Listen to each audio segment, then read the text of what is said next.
মুসলিম হয়েছে কিন্তু আমার মা কিন্তু এখনো গরুর গোশত খায় নাই। আসসালামু আলাইকুম মা। তাকাও আমার মারে দিয়ে আমি বলে হাতের বাসা আসে রান্ধি না, তাই সকলের কাছে কয় আমার বাসায় আমি সবার রান্ধতে খাই না, আমি গরুর মাংস রান্না করে খাওয়াচ্ছি। গরুর গোশত রান্না করতেছে। কে? দাঁড়ান দাঁড়ান, কি করছো? এই যে খুনতে করতেছি মশলা কষাচ্ছে। আমার মা মুসলিম হয়েছে কিন্তু আমার মা কিন্তু এখনো গরুর গোশত খায় নাই। ইনশাআল্লাহ আমি সামনের বছর আপনারা সবাই দোয়া করেন জানি কুরবানি দিতে পারি, আর আমার মারে জানি আমি এক টুকরা হইলেও কুরবানির গোশত খাওয়াইতে পারি।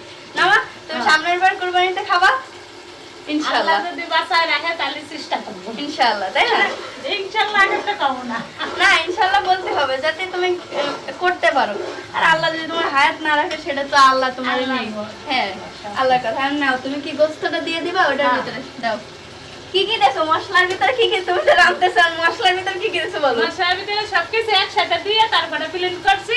ব্লেন্ড করে এখন এই যে মশলা কষানি হয়ে গেছে, জিরে, ধনে, আদা, পেঁয়াজ, রসুন সব দিছি। গোশ দিয়ে দাও। কালারটা তো মাশাআল্লাহ সুন্দর হইছে।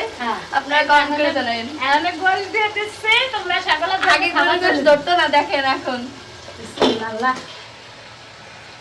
না না না, দাও।